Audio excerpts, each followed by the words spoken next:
All right.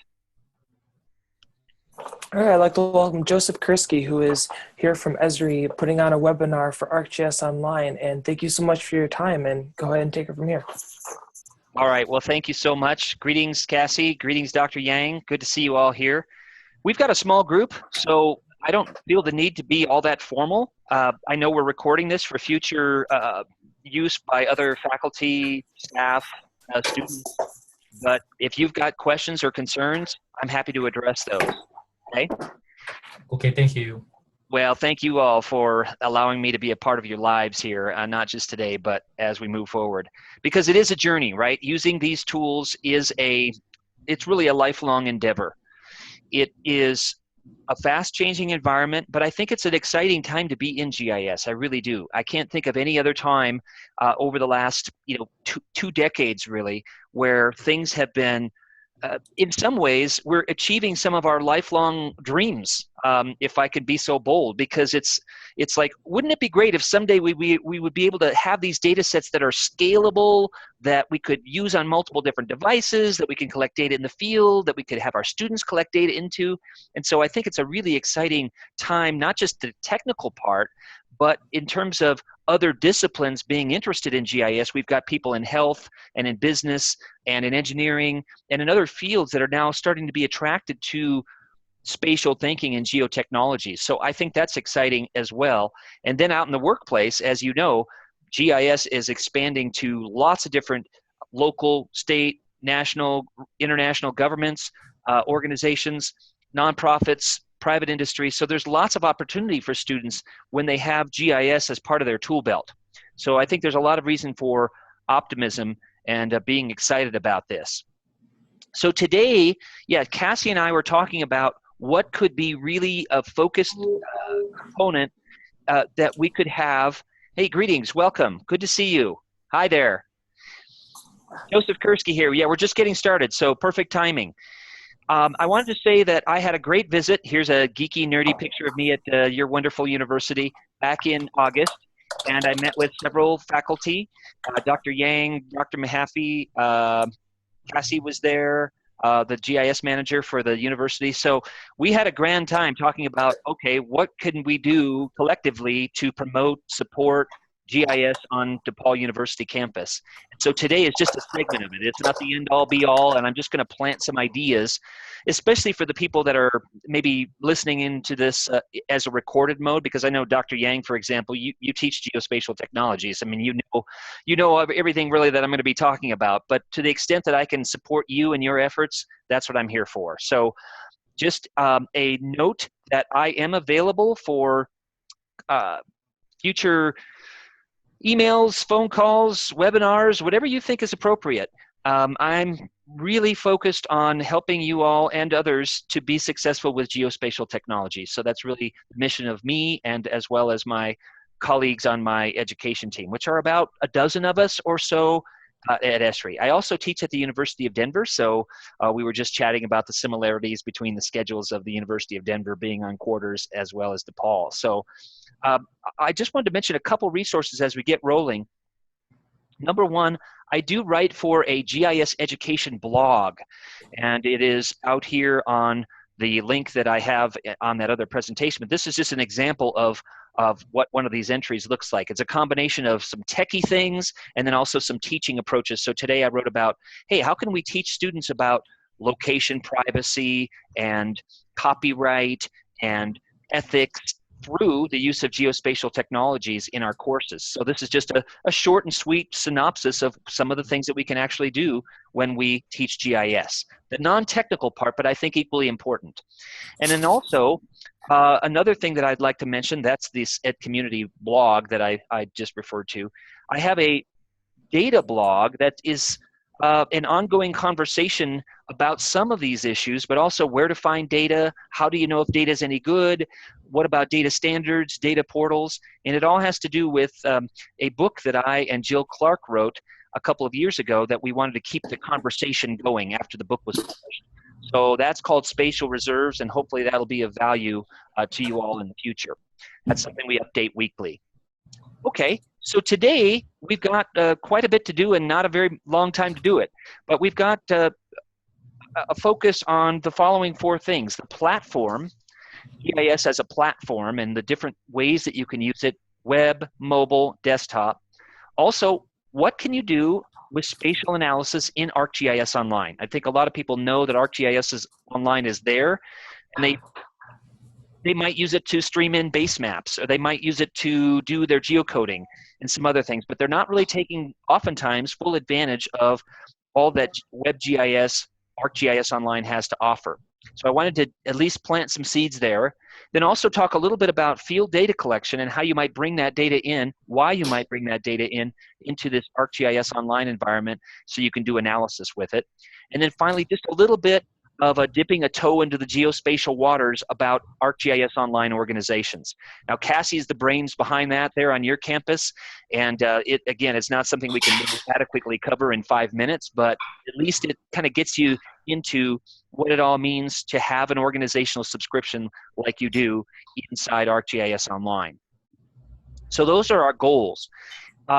And just to kind of plant the seed, you know, ArcGIS Online, for example, one thing you can do is, you know, these historical maps that you might have of DePaul, or maybe a study area around the world that you're looking at, historical aerial photos, for example, or historical topographic maps, or in this case, a Sanborn map. This happens to be at Penn State University campus where I was not too long ago.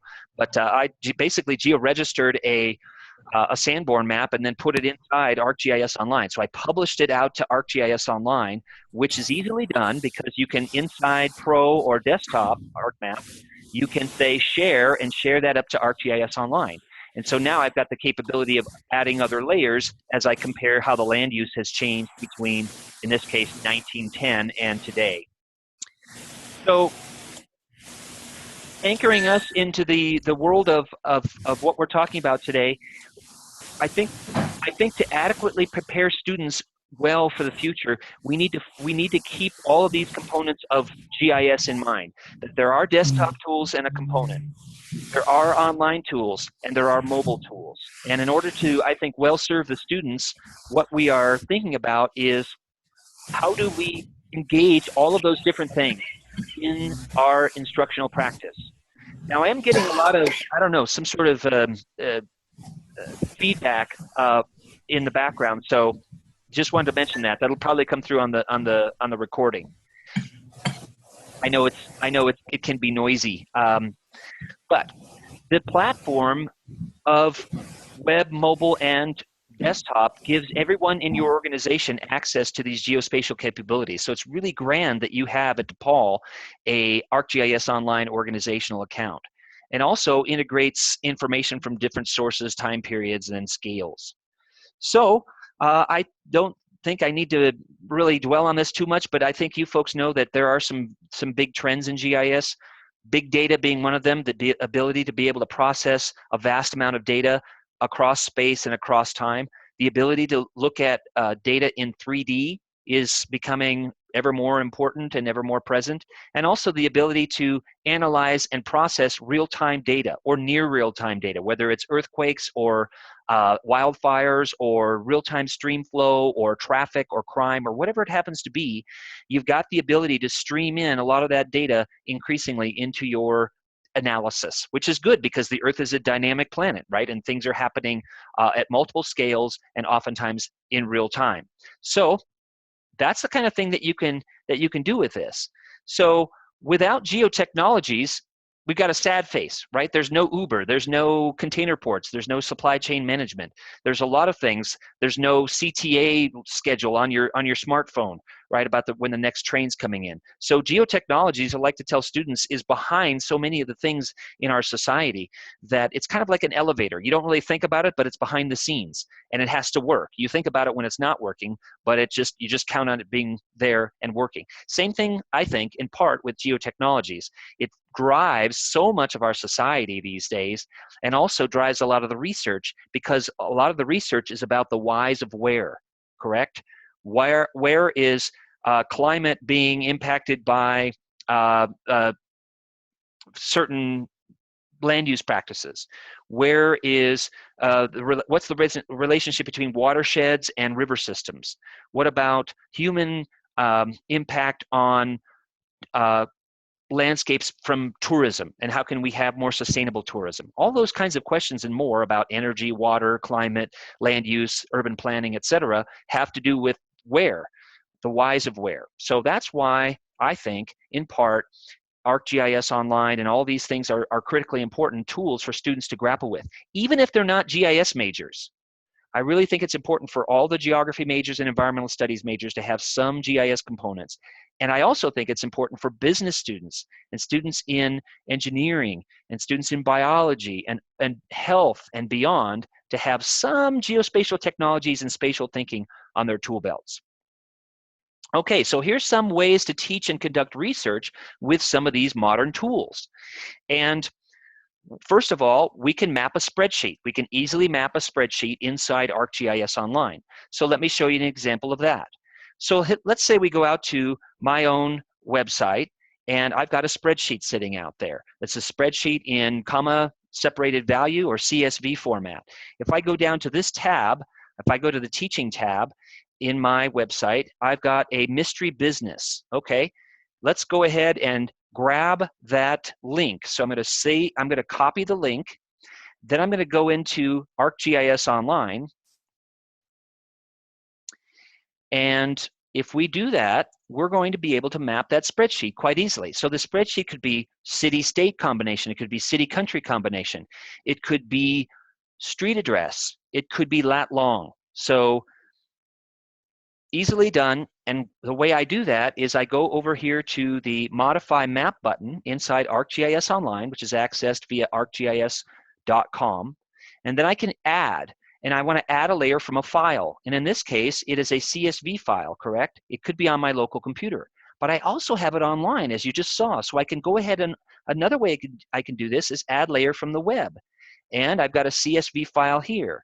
And if I paste that link address there, then it's going to say, okay, Joseph, what fields correspond to your location? And it guessed correctly because of the way I set up the database. If you had it field 1, field 2, field 3, you'd have to match the fields to the correct location information. But I can go ahead and add this layer. And now what I've got is my mystery businesses inside Oklahoma City. What kind of businesses are they? Well, let's go ahead and map it on name. And then I'm going to say done. So I've got, let's pop up a legend. These are check cashing places. Similarly, if I wanted to go out to that same website again and go to my teaching tab, I'm going to look at a different kind of business this time. I'm going to look at a different kind of business, and then I'm going to compare the patterns between that business and the original business. So this was this mystery business number 1, and now I'm going to look at mystery business number 2. I'm going to grab that link address, just like I did for the first one, and this time I'm going to use the same technique and add layer from the web, and I'm going to paste that one in there. So we're going to add layer, and then once again, it's going to ask me, okay, where are your fields? And that's all good. Now I've got 2 mystery businesses on here. I've got mystery business number 1 and mystery business number 2. They've got different patterns, as you can see here. Mystery business number 2 has a more pronounced pattern to it.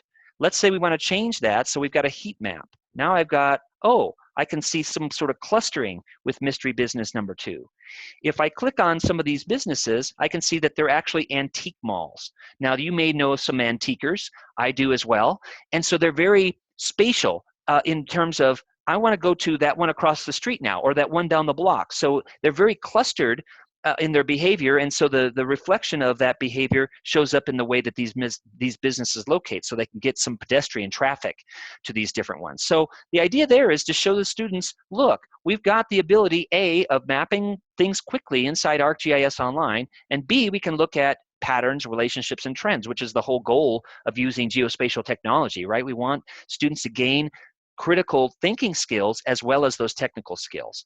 So I think that's just an illustration of A, how easy it is to map things in ArcGIS Online, and B, how we can foster spatial thinking using these tools. So back on our 7 ways to teach and conduct research, that's one way. Easily map a spreadsheet, and that spreadsheet could contain your pH and water quality, or water quality information, pH, dissolved oxygen, etc. It could be tree mapping on campus. It could be litter. It could be the location of grazing grounds in a faraway land that students are, or you are conducting research on, or whatever, anything in between, local to global scale.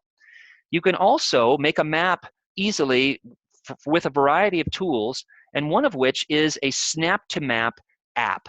So you can be out in the field collecting data, and this is one that I made at the University of Denver, where, as you know, I also teach. And this is my story map that I actually made on my phone. So let's say you want the students to just dip a toe into the waters of making web mapping applications. One part of the family of web mapping applications is a story map. Story maps have audio, video, narrative, photographs, etc., embedded in a map that points to ArcGIS Online. So we're not talking about a different platform here. It's still ArcGIS Online, but it is embedded in this story and embedded in this multimedia communication tool. So with this particular one, I can navigate around on this map with the photographs, or I can use the map to navigate around. So this is just a simple story map of different buildings on the University of Denver campus, for example. Now, how did I make that one? I made that one actually in the field with my phone, with the Snap to Map app. There are more rigorous ways to make these as well. This is a very simple example, but another example of story maps is, I can set one of these up to get crowdsourced information from my students, from a survey population that I'm working on in my research study, for example. So one of those is as follows. Here's one for today, which is quite appropriate since it's Veterans Day.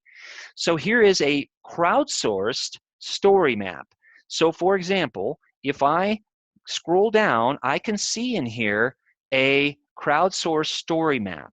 So the way this is symbolized is it's giving you these clusters, right? And if I scroll around, I can see the different points that people have added to the map. And as I zoom in, for example, on my Denver area right here, notice that only the photos of the locations that I'm seeing on the map appear. So if I scroll over here, you'll see the one that I actually input into this story map, okay? So the idea here is that you can notice this upper right-hand button, participate. So I can participate and log in in a variety of ways, or I can continue as a guest and add that in.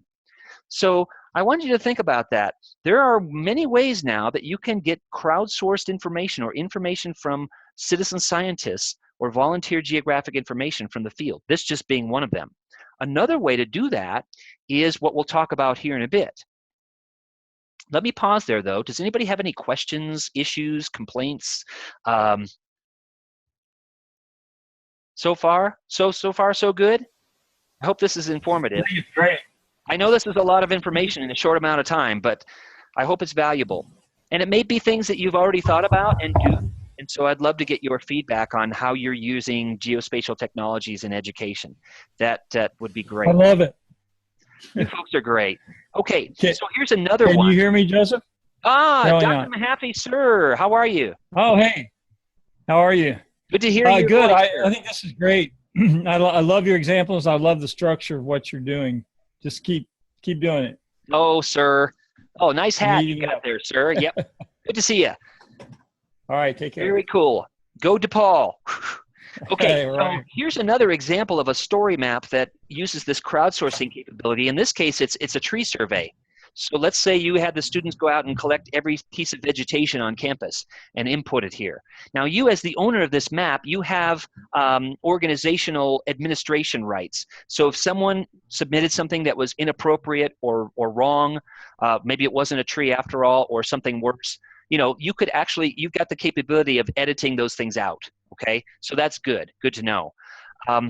Okay, and now another way to do this is with something called Survey 123. And over the last 6 months or so, this tool called Survey 123 has become, I think, again, one of those things that we as educators dreamed about.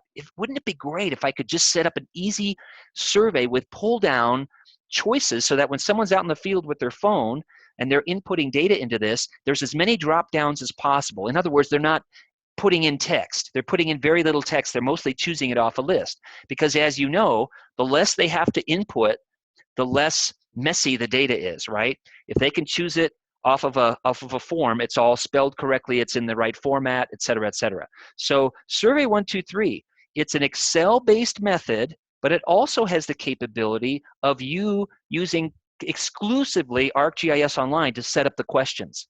So in Excel, if you want to use that method, you basically go into a form and you populate that Excel spreadsheet. Then you serve it up into this Survey123 environment into ArcGIS Online, and then your end users, whether they're on a laptop or a tablet like this, or they're out in the field with their phone, they can participate in your survey about pedestrian counts, water quality, tree species, etc. And that Excel method existed for about a year before this past summer, and that's still there. But now you can actually, in our ArcGIS Online, you can choose the kind of data fields that you want and the choices, the pull downs, which before that you could only do inside ArcMap. You'd have to set up the domains, right, and the field subtypes. So for, again, thinking about your colleagues that aren't really GIS savvy per se, they can easily do this now. They don't have to know desktop. They don't have to know about what's a domain anyway. What's a field type. They don't have to know that part. All they have to do is go out to this web-based method and pull down these things. So it's really become a tool, just like a lot of these things we're chatting about today, for other faculty to sort of dip a toe into the waters. And what's Dr. Yang doing with geospatial technology? Dr. Mahaffey, I could use this in health or business or in engineering or biology, etc. So I think that's pretty exciting, some of these things that are coming online. Now, a more rigorous one is Collector. I say more rigorous because it offers more tools. It's a little bit more complicated to set up, but again, not too complicated. And I've got a couple of videos, for example, and there are other resources about actually using Collector out in the field. One of the nice things about Collector especially is that you can collect in offline mode. So if you're not in a place where you've got web connectivity, you can download that little chunk of the Earth's terrain. Let's say you're in the middle of Costa Rica somewhere, and you're out in the rainforest, like we were a couple years ago with a bunch of educators. We didn't have any web connectivity. Well, this was before Collector even came around, but if we had had it then, we could have downloaded a little piece of Costa Rica rainforest and collected data in that piece of the Earth's terrain, and then when we were back in the range of Wi-Fi, for example, we could upload the points and sync it to our existing database. So that's pretty exciting, especially when you're in, heavy tree cover or downtown Chicago where you've got a lot of tall buildings and maybe your locations are compromised a bit by the GPS signal, etc. So Collector for ArcGIS, it's been around for a couple years, and every release of these tools, they do two things. They get easier and they get more powerful. So that's actually good. Here's an example of a bunch of educators and I going out into the field and collecting data with the Collector app. This was in an institute where we had educators from universities, community colleges, and even primary and secondary education, all sort of one of those eat, sleep, and breathe GIS institutes. And what we did was we went out to a certain section of town. This was in Redlands, not too far from the Esri campus, and we collected data points, porches, trees, light poles, condition of sidewalk, condition of curbs, whether there was a curb or not, basically infrastructure and natural vegetation. We used the Collector app on the phone, and so we could actually see, as we were collecting data, our own points, but also other people's points. So as they were collecting data, they were seeing, oh, there's my point, but what are those other, oh, that's your point, and his point, and her point, all being collected into one single ArcGIS Online map at the same time. So then after that, after we came back from the field, it's not the end all be all, right? It's not, making the map is never the final product. It's all about, ooh, let's look at the spatial patterns now of tree cover on north facing versus south facing slopes, or water quality downstream from that landfill versus upstream from that landfill, or in this case, the data inside the resulting web map. So here is the piece of data that we were collecting here. In this case, we've got the initials of the collectors, the person that's collected it, the height, the diameter, and we've got a photo. So we actually collected, in many cases, a photograph of what it looks like on the ground. This is Southern California, so different trees from what we have here in Colorado, different trees from what you've got there in Illinois. But that was the idea, is that we went out, collected 1,000, or actually 2,000 points in 90 minutes by these 90 educators. So that's pretty exciting stuff. Now here's my, returning to my spreadsheet example, here is a different symbology. I mapped two different kinds of businesses earlier, and this is two different kinds of businesses from the ones we mapped earlier. We were mapping mystery business number 1, which was check cashing, versus mystery business number 2, which was antique malls. In this case, I've got car washes and bail bonds, because I want us to have the students think about the different patterns of, for example, phenomena out there in the landscape, in this case, businesses. And the reason why I wanted to show you this is because we've symbolized it with some fun and interesting symbols. So I wanted you to see that. Easy to do inside ArcGIS Online. So now you know that you can visualize your own data, and you can also tap into a growing wealth of content that's sitting out there, which I think is another prime reason to use ArcGIS Online. You've got something called the Living Atlas of the World. And the Living Atlas of the World is a vetted library of content from NOAA, United Nations Environment Program, World Health Organization, State of Illinois DNR. I mean, all kinds of organizations putting data up into this cloud-based environment. I'm not going to say that it's the end-all be-all and it's got every single piece of data that you'd need, but there are thousands of layers ranging from, in this case, as you can see, I've got ecoregions on here, and I've got population density. I pulled both of those from this Living Atlas of the World. And in order to do that, I went to my organizational subscription, and I said add data, and then I went to Living Atlas of the World, and I added the content that I wanted. Now you could do the same thing, for example, for Chicago. One of the pieces that I love, I used to work at the U.S. Geological Survey, so I love looking at historical aerials and historical photographs and historical topographic maps. But one of the things that you've got inside that Living Atlas are the old USGS topos. So you could look at, you know, Chicago 1950, Chicago 1970, Chicago 2010, versus an up-to-date satellite image or a OpenStreetMap or some other sort of current street information. So it's fascinating to be able to look at these patterns, linkages, and trends using these particular base maps. So for example, here I've got, again, ecoregions of the world, and I also have the population density on it. So just as an introductory activity to ask students, okay, let's take a look at these ecoregions. Which ones do you think might be more heavily impacted by massive population density, by high population density? So they take a look at these different ecoregions and see what they are, and then assess the population density in each one. So a very simple kind of an introductory example just to get them thinking spatially, and it's just pulling data from this Living Atlas of the World. Okay. Then I'd like to dip into a little bit of, you know, you can do analysis inside ArcGIS Online.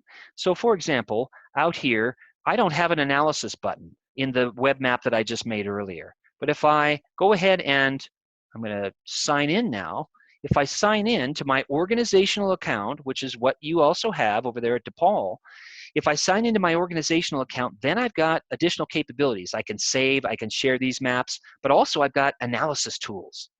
And I'm going to say, no, I don't need to save that map that I just looked at. But see, now I've got an analysis button.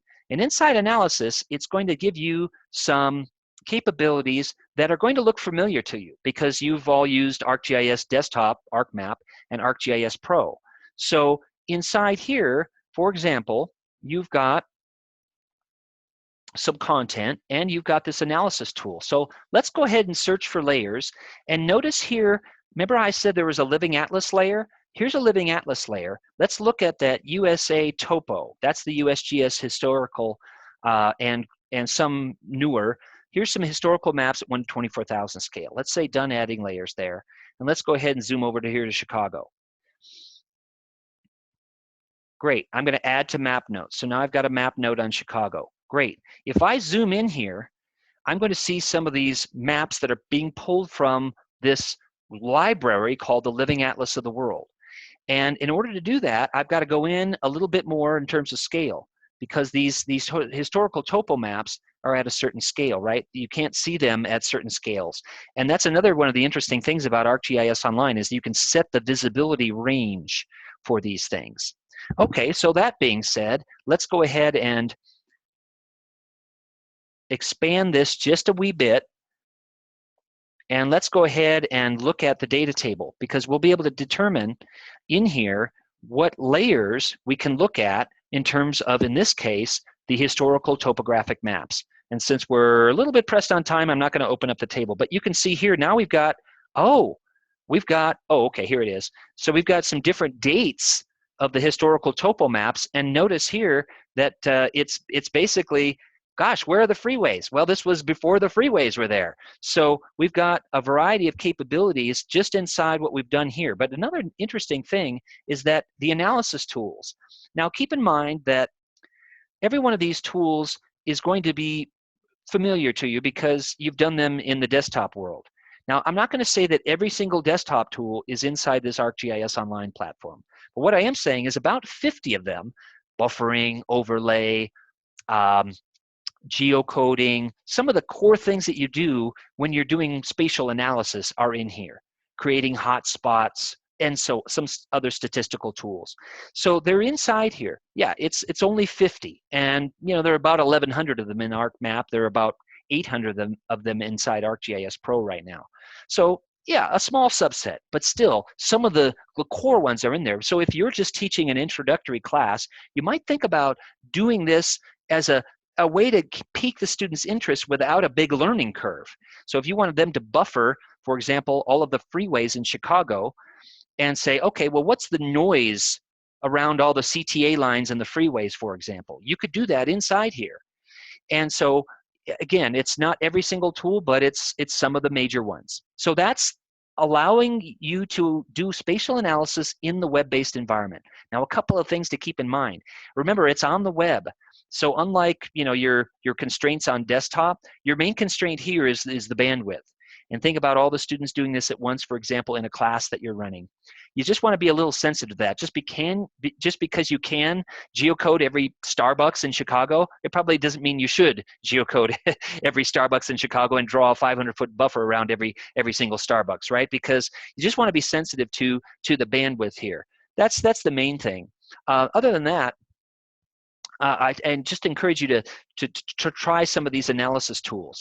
And let me just show you an example of one of these, and that is I've got a lesson with an accompanying ArcGIS Online map for hazards analysis. So here, in this case, I've got, this is a little screenshot, but here's a live web map. So in this live web map, let me scroll down a little bit more. Here's a live web map of, in this case, I've narrowed the study area to one county. It's Boulder County, Colorado. And what I've done here is I had the floodplains, which are in blue. I had the major geologic hazards, which are these brown tones. And then I had the students run an intersect on the major geologic hazards and the floodplains. And they came up with these little black outlined polygons, as you can see there. Now, that's all kind of standard stuff that we're all used to doing in these problem-based lesson curricular items that we've run for years. But the nice thing is that A, it's in the cloud. They don't have to send you any sort of physical media. You could look at the results of their analysis and assess it. And then also, B, you can tap into some of the things you cannot do in the desktop environment. And let me just say one of them. One of them is you can, with these results, use what we call an enrich the layer. So think about joining tables, right? You join tables. We've done that for years. You've got another data set. You want to join it to your existing map so you can do an additional assessment and analysis. Well, here you can enrich the data set with what's in the ArcGIS Online cloud. You don't have to physically bring that into even your map. You can say, I want to enrich.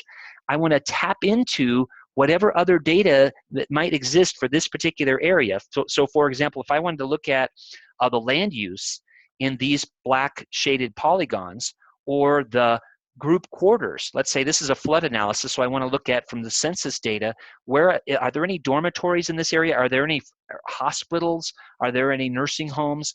Maybe areas, housing arrangements where people are more perhaps susceptible to some sort of emergency situation that maybe we need to post additional notices. Hey, in the event of a flood, here's what you do, type of thing. So the exciting thing to me is that you can tap into these other data sets just by virtue of them knowing where they are on the Earth's surface. So it's, in my way of thinking, it's kind of like joining tables to the cloud. And the way you enrich data is very intuitive also. It's kind of like Amazon. You go into the data set where you want to enrich, and it puts it into a shopping basket. So I want wetlands, and now I want group quarters, and I've got two things in my shopping basket. And then you say, okay, enrich the data with those two things in that basket. So it's very intuitive in terms of what people are used to when they're, out on Amazon, for example. Very nice. So that is another thing I want you to think about, is the analytical tools along with this ability to do things that you can't do in the desktop environment, for example, enriching data. Then in this last segment, let's talk about web mapping applications. For example, as you're seeing here, story maps. Story maps are a subset of web mapping applications. Web mapping applications are, as the name implies, they are based on ArcGIS Online, and they're applications. So they're pointing to your original web maps, but they allow you to incorporate audio, video, etc. So think about this in terms of your instruction as a couple of ways. For example, you can present data, you can present information to students using these story maps, these web mapping applications. And also, your students can present to their peers and to you using this. So let's say you're teaching about urban forms, the major kinds of urban forms around the planet. Maybe the concentric model, the nodal model, etc. And let's say they're looking at 5 different urban areas, and they're telling you, okay, Chicago has got this form, and Bangkok has got this form, etc. And they're presenting it to you in a story map. And then, so all they're sending you, if it's an assignment, is a URL. You can also have them present about it in class. And I found that when students actually use these in class, it's a lot more interactive than just a standard PowerPoint, a static kind of presentation mode. That they can zoom and pan, they can add data to it, they can do a variety of things. And so it becomes much more of a conversation, a rich conversation with their peers and with you, because people can ask questions. Well, what if we panned over to the west side of Chicago, etc.? Okay, so that's a nice way for you to assess their work, to have them foster their creativity and their communication skills and other things. So let me just show you a presentation mode. This is one way of doing it inside ArcGIS Online. Now, this is a very simple, basic presentation. So inside ArcGIS Online, you can create what we call a presentation. It's very simple, folks. It's basically text and a set of frames, each one pointing to a web map. And so in this case, I've got a presentation that I gave about a world without spatial thinking. What a scary thought, a world without spatial thinking. So as I mentioned, I've got a series of slides. Why is GIS a platform? Why is it revolutionary? And this is just, again, a presentation inside ArcGIS Online. And so I've got interactivity. I've got some push pins here that I can click on. But that is the idea. It's a presentation. It lives online. Look, it's got a URL. You can share this. You can send it to your professor. You can send it to students, etc. So very simple, and you can see the different slides I have inside this presentation. Okay. Let's say you, being the good DePaul people that you are, you want to dig deeper, right? You want to dig deeper. Ooh, yep. I want to go beyond that, Joseph. I want more richness. I want more capability, more power. Well, what do I do then? Well, okay, then create a story map. So here's an example of a story map that I gave with a web mapping application. And in order to do this, it's got, in this case, what we call a map journal story map. So this is going to be a lot more, I think, enriching to people that are looking at it. There's a lot more capability for you as the creator of it. But in this case, it's a 5 converging forces of why geotechnologies actually matters to education and society. So you can see that it doesn't have to point to a web map. I've got 2 frames on it, and you may think that this involves a lot of, hey, there's my tweet about DePaul right there, cool. Anyway, you may think that this takes a lot of coding. No, it doesn't take any coding. You basically walk through any one of these story map creations in what we call a builder mode, which is basically like a wizard that you see in a lot of software tools, where it says, okay, where are your photos? Where are your maps? Next, next, next, get to the end, finish, publish, done. Who do you want to share it with? Done. So I didn't have to do any tweaking of any sort of JavaScript code or anything like that. Although if I just, let me add this, if you can get those students to know a little bit more about HTML, and a little bit more about JavaScript, which I think you are doing based on our conversation in August, they're going to be even more empowered. If they know just a little bit of coding, I think that's a good thing. But this one, it was just using the builder mode. And as you can see, you can point to images, you can point to web pages, you can point to web maps, photographs, etc. So this is the presentation that I gave actually using, in this case, what we call a map journal story map. So that is good. All right, so that being said, let me show you just one more of these. How about this? You can embed a story map in your own web page. So let's say you or your students have a DePaul web page, or a Weebly web page, or a WordPress site or something. You can embed these story maps, these web mapping applications, in other tools, i.e. web pages. So in this case, I want to show you an example of one of my favorites, and that's from the Alaska Department of Fish and Game. So as you can see at the top, it is their web page. It's the Alaska Department of Fish and Game web page, and they've got one on Anchorage urban bears. And each one of these tabs in their story map is a different CSV file. And the different CSV is just a latitude and longitude. You know how we looked at a CSV of Oklahoma City businesses? That was street addresses. In this case, it's just lat longs. So they've got, for example, a lat long of interesting behaviors. And just as another example of what you can do with this, in their pop-ups, they've got the elevation, the timestamp, and so on of where these bears were sighted. They also have a link to the video of the bears that were actually collared with a camera. And this is where I'm very thankful I have the job that I do, because, you know, if I'm the one that's tagging these bears, thanks, but no thanks. I'll leave that to the professionals, if you know what I mean. So you can see different behaviors of bears wandering through neighborhoods, and bears swimming, and bears interacting with other bears. But the point is that, look, it's all done from this story map, and it's all embedded in their own web page. So lots of capabilities here that we're talking about today, and I'm hoping this isn't too much of a avalanche of stuff, just to get kind of plant ideas. Also, just on that last note of embedding things, as you probably are suspecting, Joseph, how are you doing this? How are you embedding these live web maps in your, well, this is a Sway presentation. So this is Microsoft Sway, and it's a web-based presentation tool. And as you have seen, I've embedded the ArcGIS Online maps and story maps inside the Sway. So really, think outside the box. You can combine these things in various creative ways, and of course, so can your students. So that's exciting times, I think. Exciting to think about. Okay, so let's talk just in the last 2 minutes about ArcGIS Online and the organizational account that you have, for example. So let's go over here to ArcGIS Online. This is what you see. This is what Cassie sees, for example, or anybody sees when you're inside the DePaul organization. Mine is a different organization, of course. Mine's the Esri Denver Regional Office. I've got some users in here. I've got some people with different capabilities. So for example, if I skip down to me, I'm one of the administrators. So that means I can add people to the account, to the organizational account. I can set the roles. I can allocate credits. I can do a variety of things. I highly recommend that you get your students in here and at least make them users. At some point, I think you'll want to make them publishers, because if you're doing any sort of spatial analysis, the students are doing any sort of spatial analysis, every time they create a buffer or do an overlay, they're actually creating a feature service, and that means they have to be publishers to do that. Now, to look at the ecoregions versus populations, for example, where they're symbolizing things and they may be geocoding some points, no, they don't have to be publishers. But when they do analysis, they need to be publishers because they're publishing additional layers.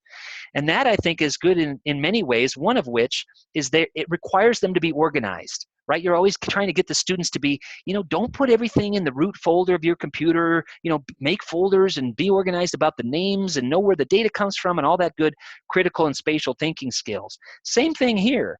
For example, if I go to my own content, I've been looking at my organization with the different users and so on, but if I look at my content, I've got some content in there. I've got a lot of different layers, maps, etc. But notice I've got folders on the left side. So I've got a lesson on car racing. getting students excited about spatial analysis through car racing. I know it sounds weird, but I'm always looking for, little hooks to get students interested. So I've got this car racing data from a colleague of mine who actually races cars, and she works for Esri. I'm glad I have the hobbies that I do, because that's beyond me. Anyway, the point is that I've got a folder with all my car racing data in it. It's all in one folder, right? I've got a couple web maps. I've got the CSV from the original file. I've got a feature layer and some other things. So all that is stored in an organized way with some things that are shared, as you can see on the right-hand side, and some things that are not shared. So that is ArcGIS Online organizational subscription. Now, there's a lot more that we could say about this, and there's no shortage of help documents out there about what is ArcGIS Online and how do I manage my organizational subscription and how do I add students to my account. So there's a lot of stuff in there. There's also some tools from a business partner of ours called GeoJob. And they've got some admin tools that make moving things from one administrative account, for example, to another one easy. So that might be another thing to think about at some point. Also, last thing here, and that is on our theme of reaching out to other people at your university, I'd love it for us to talk at some point, again, about how do you get those campus admin people on board with this. Your campus and others, they're heavily into CAD, and that's all fine, but get them to think about, and maybe get your students thinking about, how can you contribute to the campus map? And one of the things that you can do inside here is, here's an example campus map for a campus, Iowa State University. Okay, so you've got the capability of a lot of richness here. They've concentrated on their tree cover, and they're using this modern, you can use this modern antique, which is kind of cool. Then you've got, mid-century. That kind of looks, 50s-ish. Newspapers. You've got some different base map choices here. And of course, you've got satellite image base. And of course, you can add other layers like land cover, ecoregions, city, zoning, whatever you want. But the idea is make your campus map part of what everybody sees in ArcGIS Online. So for example, if we went to Boulder, if I went to the University of Colorado area, and if I went to the edge of the campus right here, you'll see what I mean. In this case, what we've got is, notice the difference between the campus, which is over on the east side of Broadway, and the city default, which is on the west side. The campus has a lot more richness to it because they are participating in the campus base map program. So again, thinking about, okay, long term, nothing you have to do tomorrow, but at some point, maybe get your students involved and get your IT, campus administration folks involved with win-win. Good base maps for students to use in their projects, but also it could serve the campus safety, the campus infrastructure people, so everybody's happy because they all have a really rich map to work with. So, okay, now let's go back to our initial presentation and scroll down a little bit, because here's a geeky picture, but also contact information for me as well. Do you have any questions, comments, complaints, issues? Hey, Joseph, this is Cassie. So for the GeoJob administration tools, are those free, or are those a separate subscription? Some of them are free, and some of them are very low cost for educators. I mean, Neil Job, who runs the organization, he's an educator. He loves educators, and they've done a noble job in getting these very affordable for I would start with the stuff that's available in ArcGIS Online. There's plenty of tools out there. There's also one that I use frequently that I didn't mention just in the interest of time, but there's something called the AGO Assistant. I use this quite a bit. So for example, if I wanted to move content between different organizations, ArcGIS Online organizations, or even within my own organization. Let's say I have a bunch of stuff in folder A and I have a bunch of stuff in folder B. It's not very easy when you're in my content, admittedly, in ArcGIS Online to move stuff around like you can on your regular old, desktop or laptop computer or tablet. But in this AGO assistant, you can drag things like you would think you would be able to do on the default. You have to go into this AGO assistant. This is one of the free tools that is, as you can see here, it's one of those that are created just to make life easier, is basically what they do. So I would check out this AGO assistant as well as these things in the help. But if you find that at some point it doesn't do some of the things that you want to do in terms of organizational management, then you might look into the GeoJob stuff, because again, great tools and great people.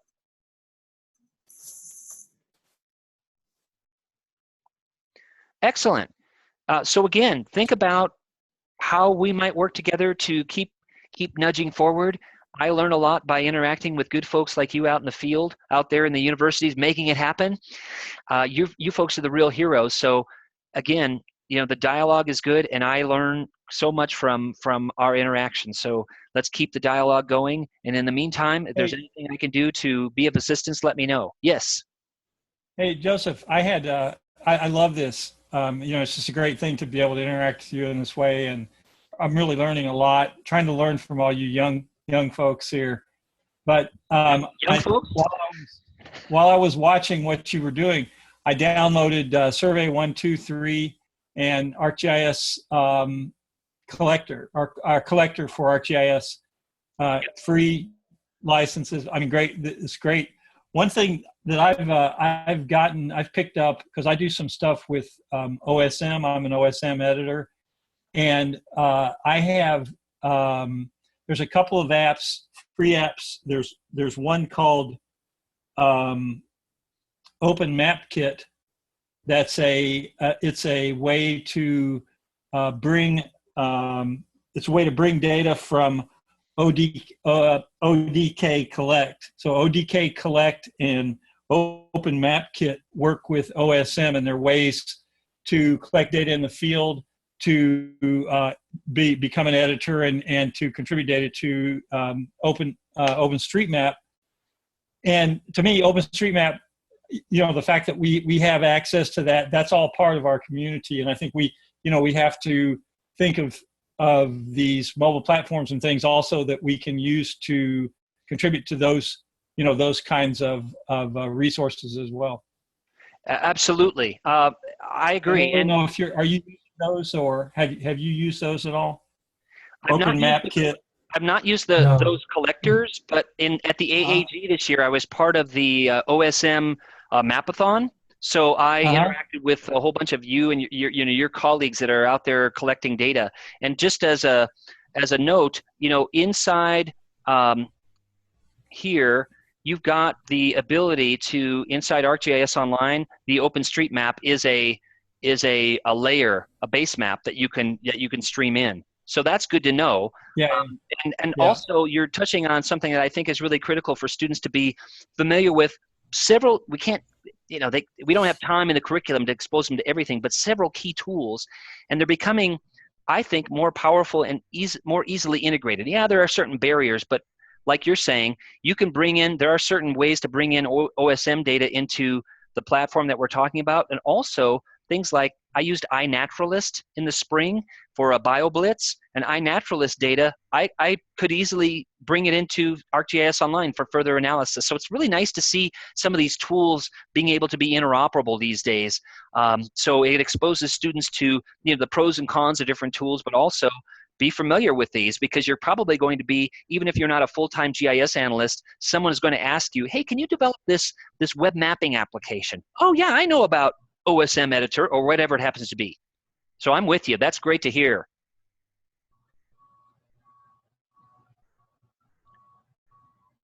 All right, folks, we're just about out of time, but again, I've got contact information up here, and let me put that on for the benefit of the people that are watching this later on as a recording. Keep in touch. You've got some good people there at DePaul. They really know what they're doing, but if I can be in your network at all of service, just don't hesitate to give a holler. Thank you again so much for your time and going through all this. It was really valuable. I know there's definitely people who are waiting for this recording. Oh, you're so kind, Cassie. Thanks for all your champion championing the cause of GIS there at DePaul and all of you. So I hope to see you all at AAG, and in the meantime, we'll chat about what's the next steps that we could do together. And meanwhile, keep on being spatial. Thanks, Joseph. Thank you for your time.